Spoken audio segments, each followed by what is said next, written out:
Boa noite, meus amados irmãos, a graça e a paz do Senhor Jesus.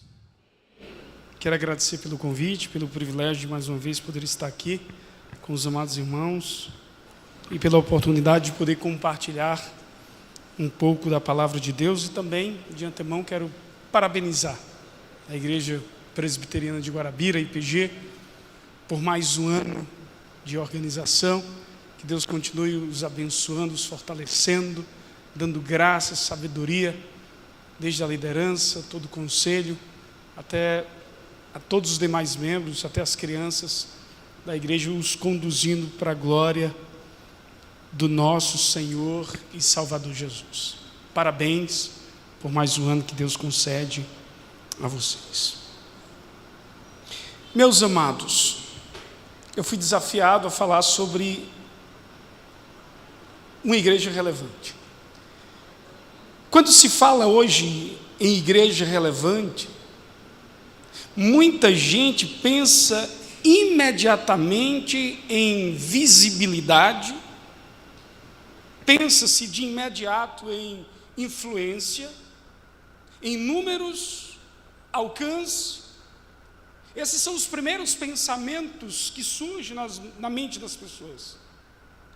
Relevância costuma ser medida por aquilo que aparece.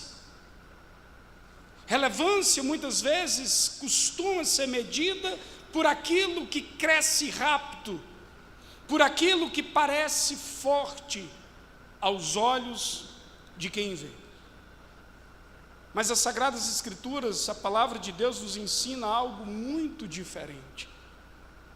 Na Escritura, relevância não começa com impacto externo. Mas, na verdade, quando nós observamos à luz das Escrituras, a relevância inicia-se com uma fidelidade silenciosa, quando o povo de Deus entende onde foi colocado por Deus e por que foi colocado pelo Senhor naquele lugar. Relevância significa, à luz das Escrituras, entender onde nós fomos colocados por Deus e entender o motivo pelo qual, porquê Deus nos colocou neste lugar. Antes de perguntar o que uma igreja faz, Deus nos convida a perguntar onde essa igreja está, quem a colocou onde ela está. Então, para ajudar nessa noite a falarmos um pouco sobre isso, eu gostaria de, antes de seguir para o texto bíblico, trazer uma cena de um filme que julgo que pode nos trazer luz nessa noite. Há um filme muito conhecido, o filme chamado Resgate do Soldado Ryan. Há um momento marcante em que um pequeno grupo de soldados recebe uma missão, humanamente falando, desproporcional. Eles vão integrar-se numa guerra com o objetivo de resgatar um soldado. O interessante quando você está assistindo o filme é que eles não estão no centro da guerra. Eles estão em vilarejos esquecidos. Eles estão patrulhando, caminhando, avançando em campos simples. Eles estão seguindo sua missão em estradas anônimas. Mas o fato que ainda assim, aquela missão específica, naquele lugar específico, ela tem um valor muito superior que nem eles mesmos, quando inicia a missão, eles conseguem compreender o que eles estão fazendo. De início, eles não percebem com tanta clareza onde estão e por que estão naquele lugar. O filme nos ensina algo maravilhoso. Nem sempre o que parece pequeno é de fato irrelevante. Nem sempre o que parece pequeno, de fato, é irrelevante. Muitas vezes é exatamente ali que a história está sendo decidida. É você saber onde estar e por que estar. A palavra de Deus, as Escrituras Sagradas, nos mostra que Deus trabalha assim com o seu povo. Ele não começa a sua obra perguntando se o lugar é ideal. Geralmente não é assim que Deus faz. Ele começa perguntando se o povo geralmente está disposto a confiar naquilo que ele está falando. Deus não pergunta se é o canto adequado, se é ideal, mas ele chama a sua igreja a confiar. E é avançando nesse ponto que me vem à mente o livro do profeta Jeremias. Livro esse que foi escrito por um profeta que viveu em um dos períodos mais dolorosos da história de Israel. Jeremias foi chamado por Deus, ainda jovem, para anunciar juízo, foi chamado por Deus para anunciar arrependimento, foi chamado por Deus para anunciar esperança a um povo que repetidamente se recusava a ouvir a voz do Senhor.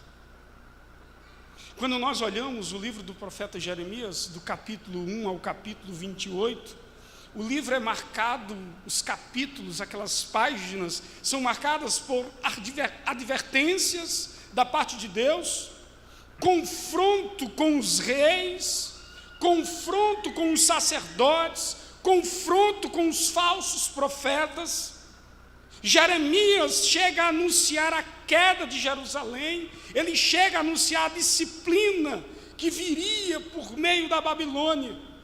Jeremias não fala a um povo que é ignorante da fé, mas Jeremias está falando a um povo que conhece a aliança, e ainda assim, mesmo conhecendo a aliança de Deus, aquele povo com um coração duro seguia num caminho de desobediência, num caminho longe de Deus. E aquilo que Jeremias anunciou, a queda de Jerusalém, acabou de acontecer. Acabou acontecendo. Jerusalém foi cercada. E quando ela é cercada, parte do povo foi levado cativo. A elite, os líderes, os artesãos, os jovens mais preparados, todos eles foram deportados para a Babilônia. E é nesse contexto que chego no capítulo de número 29. Jeremias não escreve esse capítulo de número 29 da Babilônia, onde se encontram aquelas pessoas, mas ele escreve lá de Jerusalém, onde ele permanece. O capítulo 29 é como se fosse uma carta escrita por Jeremias aos exilados, aos cativos que encontravam-se lá na Babilônia. Pessoas essas que perderam sua terra, pessoas essas que perderam o seu templo, pessoas essas que perderam suas referências cultural, religiosa, pessoas que agora viviam em uma cidade completamente pagã, pessoas essas que agora viviam sobre um império estrangeiro, tentando agora entender o que Deus estava fazendo com o seu povo. Nesse capítulo de número 29 do profeta Jeremias, quando nós olhamos os versos 1 e 3, Jeremias deixa claro quem são os destinatários desta carta. Jeremias mostra como ela chegou até eles, e nós podemos observar nessa porção das Escrituras que não é uma mensagem genérica, não é um texto que serve, que está escrevendo para várias pessoas, mas não é uma palavra específica para aquele povo que estava cativo. É uma palavra específica para um povo real, para um povo que estava num lugar específico, um povo que estava vivendo numa situação concreta. Eles, quando leem aquela carta, eles esperavam ouvir a mensagem de Deus, que o exílio seria curto. Eles esperavam ouvir do Senhor, eles esperavam um retorno rápido para sua casa. Eles esperavam soluções imediatas. Muitos falsos profetas ainda alimentavam essa expectativa no meio do povo, mas quando Deus escreve para alinhar o coração daquelas pessoas a uma realidade não do que eles desejavam, mas Ele escreve para alinhar o coração daquele povo à vontade do Deus soberano. E o que Deus faz, meus amados, é surpreendente. Ele não começa prometendo livramento. Deus não promete livramento. Ele começa reinterpretando o lugar onde eles estão. E para que eles estão naquele determinado lugar. E aqui chega no texto que quero trabalhar nessa noite. A partir do verso 4 do capítulo de número 29 do livro do profeta Isaías. A partir desse verso 4 tudo muda. Antes de falar sobre o que eles deveriam fazer, a primeira coisa que Deus fala é sobre quem os colocou onde eles estão. Depois Deus segue falando sobre a missão que agora eles têm e sobre a providência de Deus que estaria conduzindo todas as coisas. Antes de falar sobre futuro, que era o que eles desejavam ouvir, Deus trata sobre o presente, sobre o tempo e o lugar onde eles estavam e por que ali eles estavam. E é exatamente isso que a palavra de Deus faz conosco nessa noite. Antes de perguntar como ser uma igreja relevante, Deus nos convida, e mais especificamente, perdoe-me e me permitam falar na segunda pessoa do plural, Deus convida vocês, membros que compõem esta amada igreja, a Igreja Presbiteriana de Guarabira, Deus convida vocês a enxergar algo mais fundamental, ou algo fundamental, antes de preocupar-se com a relevância. Então, para tanto, eu gostaria de convidá-los a observar o texto, profeta Jeremias, capítulo de número 29, gostaria de observar com vocês do verso 4 ao versículo de número 7.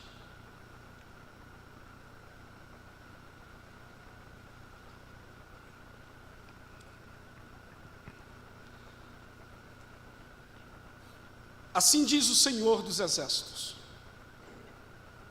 o Deus de Israel, a todos os exilados que eu deportei de Jerusalém para a Babilônia: construam casas, morem nelas, plantem pomares e comam o seu fruto, casem e tenham filhos e filhas, escolham esposas para os filhos de vocês e deem as suas filhas em casamento, para que tenham filhos e filhas. Aumentem em número e não diminuam aí na Babilônia. Procurem a paz da cidade para onde eu os deportei e orem por ela ao Senhor, porque na sua paz vocês terão paz.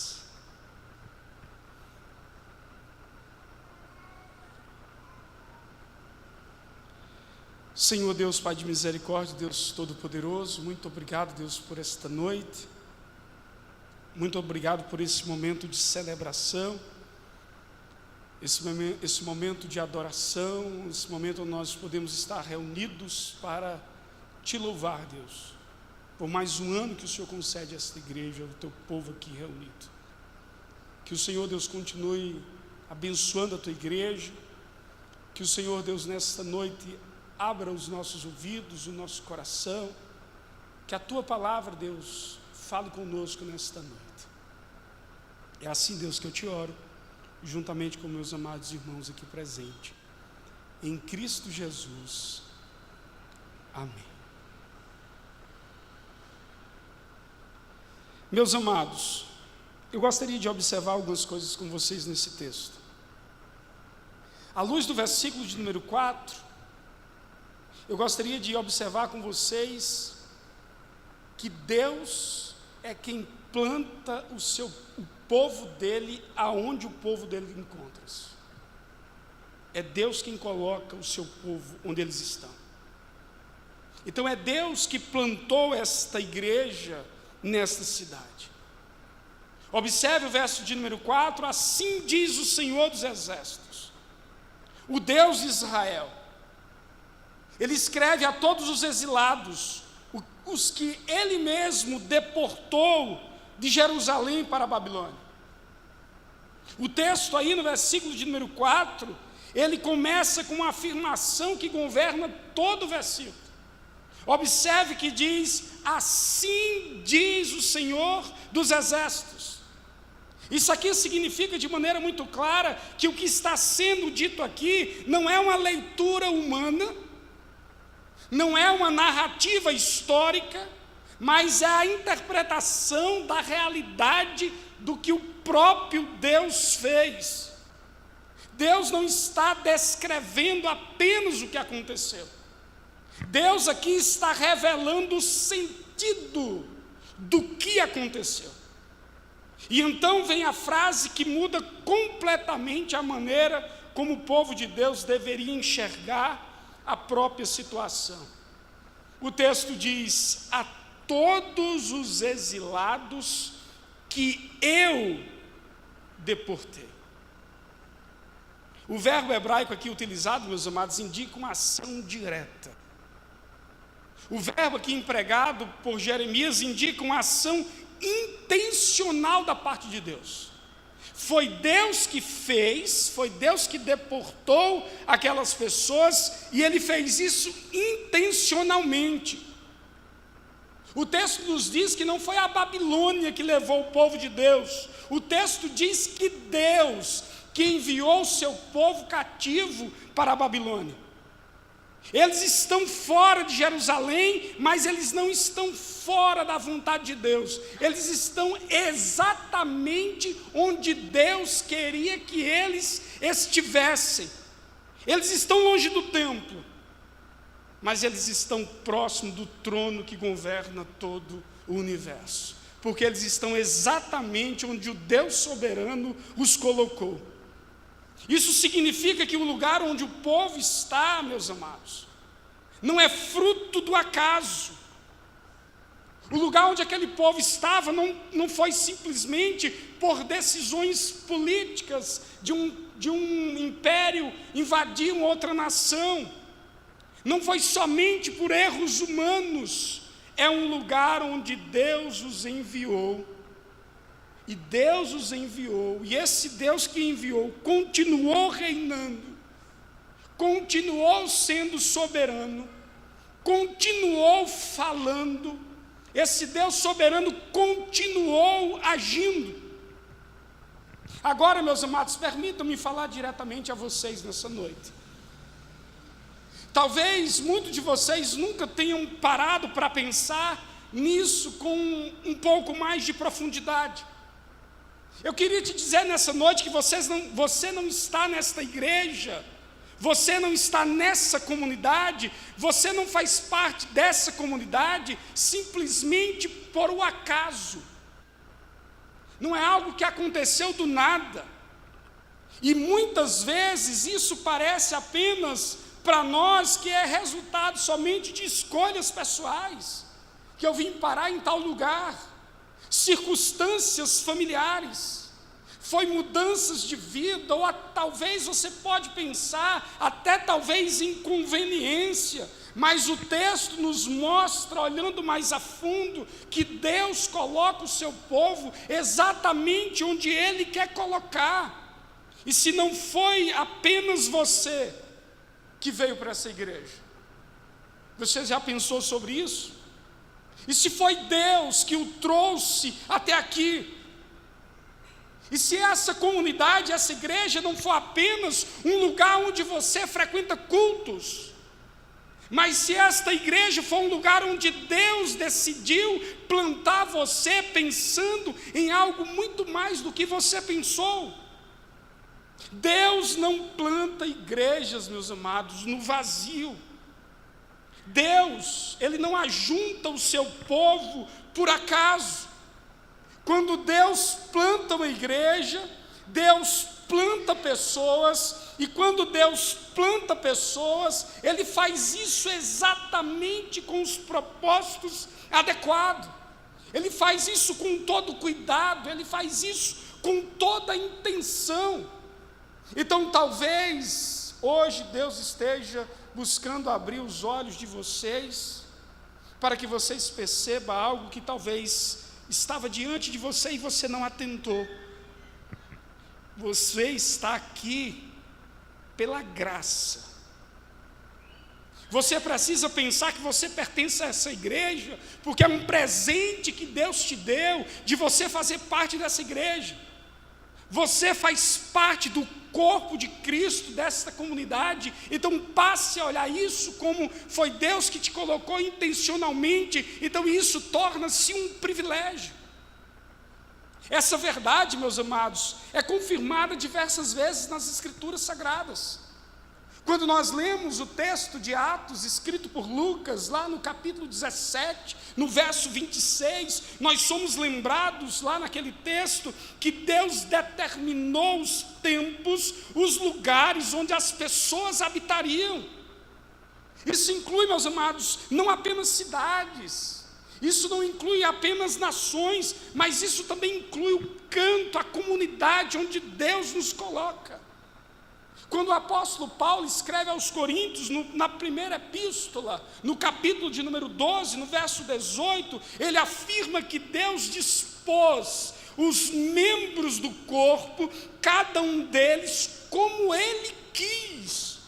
Isso não fala apenas de dons, meus amados, mas ali fala de pertencimento. Deus escolhe exatamente onde cada um dos seus filhos irão servir. As Escrituras Sagradas nos ensinam, meus amados, que estar em um corpo local não é detalhe da vida, não é um simples detalhe vazio da vida, é uma expressão concreta da providência de Deus. Herman Bavinck, escrevendo a sua dogmática reformada no volume 4, falando sobre igreja, no capítulo que ele trata sobre igreja, ele diz o seguinte, escreveu, abre aspas, a igreja não é um ajuntamento casual de pessoas, não é um ajuntamento casual, ele segue, mas uma obra de Deus, reunida, preservada e governada pelo próprio Cristo. É isso que significa igreja, meus amados. Então, se foi Deus quem plantou esta igreja nessa cidade, então se vocês estão aqui, isso é muito mais do que você pode imaginar. A fé de vocês é importante, Deus colocou vocês no lugar onde Ele queria colocar. As circunstâncias de vocês não importam, até mesmo o simples fato de você permanecer aqui, é algo que Deus está te conduzindo, porque isso importa para Deus. Talvez você nunca tenha pensado que sua ausência também faria diferença. Talvez nunca tenha considerado talvez você nunca tenha considerado que Deus conta com a fidelidade de você para a continuidade e o testemunho desta igreja nessa cidade. Esse texto, meus amados, nos confronta com uma pergunta que é inevitável. E a pergunta é a seguinte: vocês têm tratado esse lugar como fruto da providência de Deus? Ou apenas como uma opção religiosa? Você tem tratado a comunidade que Deus te colocou como fruto da providência de Deus? Ou apenas é uma simples opção, porque talvez dentre outras você escolheu aquela? Quando vocês olham para esta igreja, vocês veem apenas limitações humanas? Ou quando você olha para a comunidade que você pertence, você consegue enxergar a mão soberana de Deus que te trouxe até esta igreja? Então, meus amados, hoje Deus nos convida, ou melhor, convida vocês, perdoe-me tratar hoje nessa noite, não costumo pregar na segunda pessoa do plural, mas hoje faço isso intencionalmente. Talvez hoje Deus convida vocês a uma mudança de olhar. Não é apenas vocês que estão aqui, mas pense que foi Deus que os trouxe até aqui. E quando Deus planta uma igreja em uma cidade, pode saber de uma coisa: Deus não erra o endereço. Ele planta exatamente onde tem que ser plantado. Então minha oração é que Deus abra os olhos de vocês para enxergar essa beleza. Que Deus abra os olhos e o coração de vocês para enxergar o privilégio, mas que também Deus mostre a vocês a responsabilidade de fazer parte desta obra, nesse lugar específico, nesse tempo específico. E lembre-se, à luz do texto, é Deus quem coloca o seu povo onde Ele quer colocar, de acordo com a sua soberana vontade. A segunda coisa que eu gostaria de observar aqui está nos versos 5 e 6 do texto.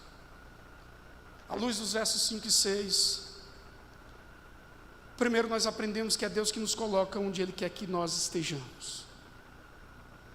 É Ele quem nos coloca.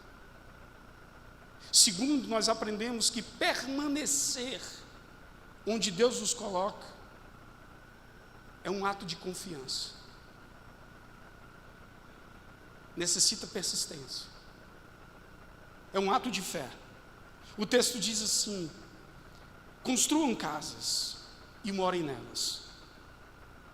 Plantem pomares e comam do seu fruto. Tomem esposas e tenham filhos e filhas.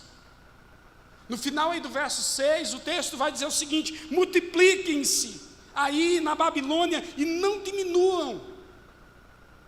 Ou seja, meus amados, depois do texto afirmar que foi Deus quem enviou o seu povo para o exílio, Deus agora revela como esperava que eles vivessem naquele lugar. Eles estavam no lugar onde Deus colocou, e Deus agora mostra como deseja que eles vivam naquele lugar. O texto aqui é marcado por uma sequência de imperativos simples do dia a dia. Imperativos concretos, mas ao mesmo tempo profundos. Observem, construam, morem, plantem, comam, casem, multipliquem-se. As ordens que Deus traz no texto, elas não são provisórias, elas pressupõem tempo. Elas demonstram que ali precisa haver uma instabilidade. Ali precisa enxergar o futuro, precisa olhar para frente, para o futuro. Ninguém constrói casa, ninguém planta pomar esperando ir embora amanhã. Ninguém faz isso. Então Deus está dizendo ao seu povo que o exílio não será breve. Não será breve. Observe o detalhe mais forte do texto, aparece na última ordem: não diminuam. Não diminuam. Deus não permite que o exílio se torne desculpa para retração. Deus não permite que o exílio faça com que aquelas pessoas abandonem a missão, que eles desistam silenciosamente. Mas Deus está dizendo, mesmo em terra estranha, vocês precisam continuar vivendo como povo da aliança. Então, meus amados, permanecer ali não era sinal de derrota. Permanecer ali era sinônimo de obediência. Permanecer ali era resposta de confiança no que Deus estava falando, independentemente das circunstâncias que eles estavam vivendo. Agora vamos pensar nisso, em nós nos dias de hoje. Pense que permanecer na igreja do Senhor não é fácil. Permanecer na igreja do Senhor cansa. Permanecer na igreja do Senhor exige paciência. Permanecer na igreja do Senhor exige teste de fé. Quando se passa o tempo, aí é que surgem as dificuldades, surgem as tensões, surgem as decepções, surgem as perguntas que não têm respostas rápidas. Em algum momento, todo povo de Deus é tentado a pensar que é mais fácil desistir. Em algum momento da vida cristã, todo povo de Deus é levado a pensar que é mais fácil desistir. É mais fácil mudar. É mais fácil abandonar. É mais fácil recomeçar de novo. Mas o texto aqui, meus amados, nos lembra que muitas vezes o chamado de Deus não é para sair, mas é para ficar. O chamado de Deus muitas vezes não é para escapar, é para continuar confiando. Vocês fazem parte de uma igreja que pertence a essa cidade. Há uma história sendo escrita, há um testemunho sendo construído, e Deus não chama o seu povo a permanecer porque tudo está simples, porque tudo está bom, porque tudo está fácil. Não. Deus chama o seu povo a permanecer porque isso é sinônimo de fidelidade. Obedecer ao que Ele mandou. Permanecer, quando é feito com fé, não é apego humano. Mas permanecer, quando é feito com fé, à luz do texto bíblico, é confiança, é obediência, fazer exatamente o que Deus diz. Quando nós lemos a carta aos Hebreus, no capítulo 10, no verso 36, lá no texto afirma que nós precisamos de perseverança, para só depois de termos feito a vontade de Deus, conseguirmos avançar para as promessas. Mas antes de avançar é necessário permanecer, e para permanecer exige perseverança. Quando o apóstolo Tiago escreve sua epístola, no capítulo 1, no verso 12, ele declara: bem-aventurado aquele que suporta com perseverança as provações, mas depois de aprovado ele recebe a coroa da vida. As Escrituras, meus amados, não romantizam o caminho da perseverança, mas as Escrituras afirmam repetidamente que Deus sustenta aqueles que permanecem confiando nele. Deus continua sustentando aqueles que permanecem confiando nele. Eugênio Peterson, no seu livro traduzido para o português, Uma Longa Obediência na Mesma Direção, ele diz o seguinte, abre aspas: a vida cristã não é uma série de começos entusiasmados, mas uma obediência prolongada na mesma direção. A vida cristã não é uma série de começos entusiasmados, mas uma obediência prolongada na mesma direção. Então, meus amados, isso nos lembra que perseverar, meus amados, não é falta de vislumbrar algo, mas perseverar, em muitos momentos nós somos chamados a perseverar, isso significa maturidade. maturidade. Permanecer nessa igreja ao longo dos anos, meus amados, talvez não tenha sido fácil, talvez não seja. Mas permanecer também não é sinônimo de acomodação. Mas pelo contrário, é confiança em Deus. Cada vez que vocês decidem continuar, mesmo que cansados, mesmo que feridos, mesmo que sem respostas, vocês declaram com a vida que Deus, o soberano Senhor, Ele é digno de confiança e ninguém não mais. Então esse texto, meus amados, também nos confronta. O texto também nos confronta. Será que vocês ainda estão construindo? Ou estão apenas ocupando espaço? Será que vocês ainda estão plantando? Ou apenas estáis colhendo ou consumindo os frutos do passado? Será que vocês ainda estão investindo nas próximas gerações ou apenas lembrando do que já foi feito? Então, ao mesmo tempo que o texto nos ensina a confiar, o texto também nos confronta.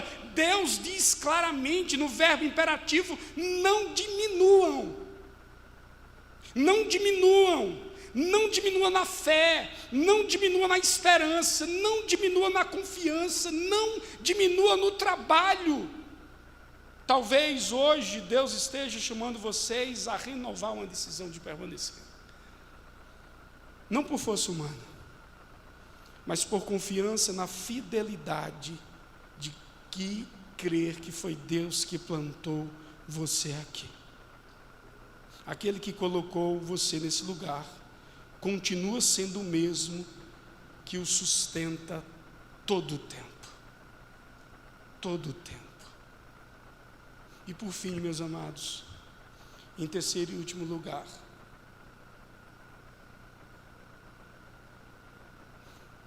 o texto nos mostra que é Deus que nos coloca onde nós estamos. O texto também nos ensina que permanecer onde Deus nos coloca nem sempre é fácil. Exige perseverança. Exige confiança. Mas em terceiro lugar, o texto também nos ensina no versículo de número 7, que a esperança, no final das contas, não está onde nós estamos, na igreja ou na cidade. Mas por que nós confiamos? Porque de fato a nossa confiança verdadeira está nas promessas do Deus vivo. O texto diz no verso 7: busque a paz da cidade, para onde eu os deportei, e orem ao Senhor por ela, porque na sua paz vocês também terão paz. Esse versículo 7 aqui, meus amados, é o ponto culminante do ensino de Deus aos exilados.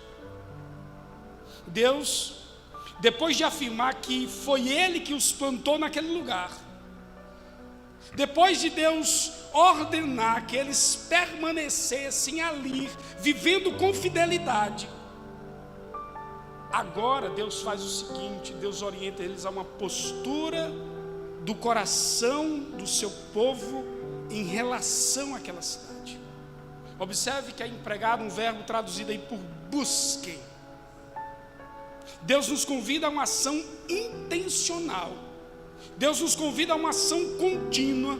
Não se trata aqui de uma atitude passiva. O povo é chamado a envolver-se ativamente com o bem da cidade onde estão. A palavra central aqui do texto é a palavra que significa shalom. Ela descreve muito bem, mas ela descreve bem mais do que a ausência de conflito. A palavra shalom aqui descreve o bem como bem-estar, estabilidade, ordem, justiça e vida que pode florescer sobre a graça comum de Deus. Mas é essencial perceber aqui a direção da ordem dada por Deus. Por exemplo, Deus manda buscar a paz da cidade. Deus manda orar ao Senhor por essa cidade. Mas o que nós não podemos esquecer em nenhum momento, que a cidade onde nós estamos, onde Deus nos plantou, ela é apenas objeto do serviço.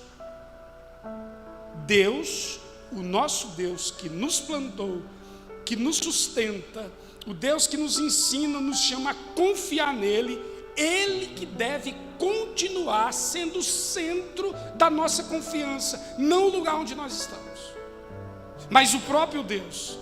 O texto não diz que a cidade será a fonte da paz do povo. Não é isso que o texto fala. Mas o texto diz: enquanto vocês viverem nela, Deus concede ao seu povo paz, mesmo em meio a uma cidade que não é sua pátria definitiva. Deus é que continua sendo a fonte da confiança. A cidade, meus amados, é só o lugar, mas a promessa é que a esperança continua sendo um Deus Todo-Poderoso. Vocês também foram chamados para estar nessa cidade. Foi aqui que Deus os colocou. Vocês foram chamados a amar essa cidade. Vocês foram chamados a orar por essa cidade. Vocês foram chamados por Deus para buscar o bem dessa cidade. Vocês não foram chamados para colocar a esperança de vocês na cidade, mas a esperança de vocês é no Deus que os capacita, que os colocou aqui, que os chama a perseverar e ser instrumento de Deus para o bem do lugar onde Deus os colocou. Há um perigo silencioso que ronda o coração da igreja. E que perigo é esse? Às vezes nós começamos bem. Às vezes nós começamos bem, servindo a cidade por amor. Mas com o tempo, se não atentarmos, com o tempo, se nós não percebermos, passamos a esperar da cidade. Passamos a esperar da comunidade. E quando isso acontece, a gente perde o foco. Porque a esperança verdadeira não está onde Deus nos colocou, mas a esperança verdadeira está no Deus que nos colocou. Deus não chama para a indiferença, mas também não chama para a dependência emocional, nem dependência espiritual, nem identitária da cidade ou da comunidade que Ele nos colocou. Vocês vivem aqui, vocês congregam aqui, vocês servem aqui, vocês devem orar aqui, mas vocês pertencem verdadeiramente à promessa do Deus que os salvou. É a Ele que vocês pertencem. Esse texto ainda nos ensina, ou ensina vocês a viverem profundamente envolvidos, mas sem estarem espiritualmente enraizados naquilo que é passageiro. A igreja chamada está profundamente envolvida, mas não está enraizada naquilo que é passageiro. O Salmo 147, o Salmo 146, no verso 3. Ele nos adverte a não colocar confiança em líderes, não colocar nossa confiança em estruturas humanas, porque a salvação não vem de nada disso. O autor aos Hebreus, no capítulo 11, no verso 16, afirma que o povo de Deus aspira e deve aspirar uma pátria que é superior, uma pátria que é celeste, é transcendente. João Calvino, escrevendo as suas Institutas da religião cristã, no livro 3, no capítulo 10, ele diz o seguinte, abre aspas: enquanto vivemos nesse mundo, devemos aprender a usar seus benefícios sem nos prender a eles. Vocês têm servido essa cidade? Vocês têm orado por essa cidade? Vocês têm buscado o bem dessa cidade? Mas no final das contas, onde de fato está a esperança de vocês? Que vocês não percam esse foco. Será que a paz de vocês depende das circunstâncias que estão ao redor de vocês? Será que a alegria de vocês oscila conforme o cenário muda? Será que, sem perceber, vocês começaram a esperar da cidade ou da igreja aquilo que somente as promessas de Deus podem nos garantir? Sirva essa cidade com amor. Sirva essa igreja com amor. Ore com fidelidade. Trabalhe pelo seu bem, com dedicação. Mas não descanse a sua esperança nem na comunidade, nem na cidade. Como o texto diz, sempre deposite a confiança de vocês no Deus que colocou vocês nesta comunidade. É nele que deve estar a fonte da nossa confiança. Pois a cidade, a igreja pode mudar. As circunstâncias, elas podem oscilar. Os tempos podem ser difíceis. Mas uma coisa é certa, as promessas de Deus, elas nunca, jamais elas alteram. E essa promessa que sustenta e que deve sustentar cada um de vocês. Busquem a paz da comunidade e da cidade onde Deus os colocou. E eu quero convidar vocês a voltarem no início comigo. Aquela imagem que descrevi. No final do filme, o resgate do soldado Ryan. Depois de tudo o que foi feito, depois de tanto patrulhamento, depois de tantas emboscadas, depois de tantas perdas, depois de tantos sacrifícios, depois de tantos caminhos difíceis, o capitão Miller, gravemente ferido, comandante daquela guarnição que foi incumbida da missão de resgatar aquele soldado Ryan, gravemente ferido, ele olha para aquele soldado que era o alvo da missão e diz a seguinte frase: faça valer a pena. Faça valer a pena. Aquela cena não fala de heroísmo barato. Não, essa não é a ideia.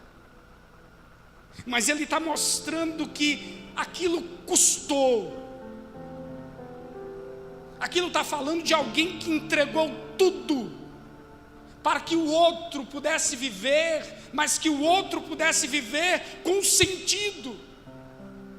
Mas aquela história, por mais convincente que seja, o máximo que ela aponta é nos lembrar, nós cristãos, que tem algo muito maior. Porque na verdade há um outro peregrino, há um outro que nos vem à mente, que também entrou em território inimigo. Há um outro que não apenas arriscou a própria vida, mas voluntariamente a entregou completamente por mim e por você. E eu falo de Jesus Cristo.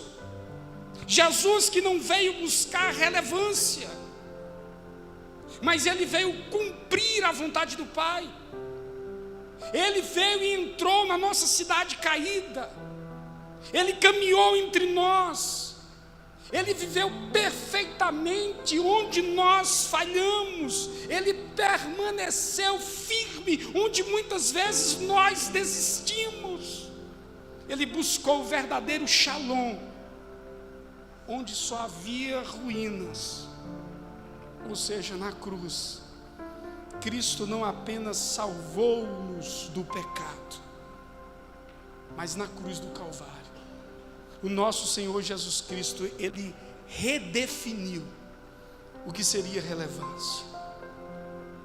Ou seja, em um tempo em que tanto se fala sobre ser relevante, eu não sou contra, por favor. Cristo nos mostra que relevância verdadeira, ela não nasce de uma aceitação cultural. A relevância verdadeira não nasce de impacto visível. A relevância verdadeira não se aparenta, ou não é a ideia do sucesso visível. Mas a relevância verdadeira, à luz do texto bíblico, que Deus chama aquele povo para ser relevante, é ouvir atentamente Deus, saber onde Ele te colocou e saber o que Ele quer que você faça onde você está. É isso que é a verdadeira relevância. Sermos sensíveis na obediência, saber exatamente onde Ele nos colocou e ser atento, como Ele diz no texto, a fazer exatamente o que Ele quer onde Ele nos colocou. Vocês ouviram ao longo desta mensagem que Deus plantou esta igreja nessa cidade. Vocês ouviram ao longo desta mensagem que permanecer aqui também é um ato de confiança, que vocês são chamados para buscar o bem dessa cidade. Mas vocês também ouviram que vocês são chamados, na verdade, a descansar, não em qualquer outra coisa, mas na promessa do Deus Todo-Poderoso. Mas deixa eu te dizer uma coisa: tudo isso só faz sentido. Tudo isso só faz sentido porque Cristo, o nosso Senhor Jesus Cristo, cumpriu perfeitamente aquilo que nós jamais poderíamos cumprir. Isso só é possível porque o Senhor Jesus Cristo, Ele foi fiel até o fim. Só será possível nós olharmos para esses princípios porque o nosso Senhor Jesus Cristo permaneceu, e permaneceu até a morte. Porque o nosso Senhor Jesus Cristo confiou plenamente no Pai, assim como o povo de Deus é chamado a confiar. Agora Ele nos chama, agora Ele chama vocês, não apenas para admirarem a cruz, mas Deus chama vocês não somente para respeitar a cruz, mas Deus chama esta igreja para se render à cruz de Cristo. Render-se, meus amados, à cruz de Cristo é deixar de medir a vida por critérios humanos. Render-se à cruz de Cristo é deixar de buscar relevância onde ela nunca poderá ser encontrada. Render-se à cruz de Cristo é permitir que Cristo alinhe o nosso coração, que Cristo limpe, purifique as nossas motivações, é permitir que Cristo direcione nossa mente para saber exatamente onde Ele nos colocou e o que de fato devemos fazer, que a nossa missão é cumprir a vontade do Pai, assim como Jesus fez. Talvez alguns de vocês estejam cansados para isso. Talvez outros estejam lutando para querer desistir. Talvez alguns estejam apenas seguindo no automático. Mas hoje Cristo chama vocês novamente para o centro. Hoje Cristo chama vocês novamente para um lugar onde tudo faz sentido. Hoje Cristo chama vocês novamente para o lugar onde a igreja nasce, onde a igreja vive, onde a igreja permanece. Assim, meus amados, pense na cruz, porque na cruz vocês somente nela encontrarão o perdão que necessitam. Na cruz vocês encontram o propósito. Na cruz vocês encontram a verdadeira relevância.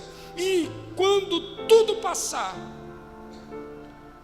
o que permaneça seja uma igreja íntegra, uma igreja rendida à fé e uma igreja que tem uma vida aos pés de Cristo.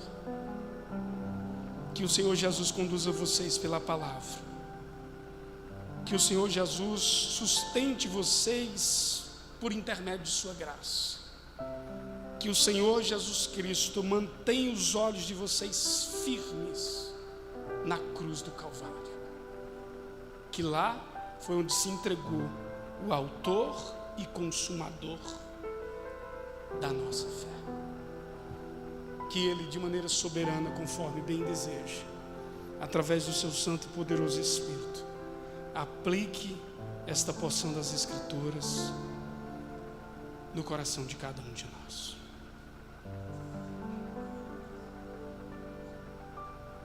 Vamos seguir com mais uma canção.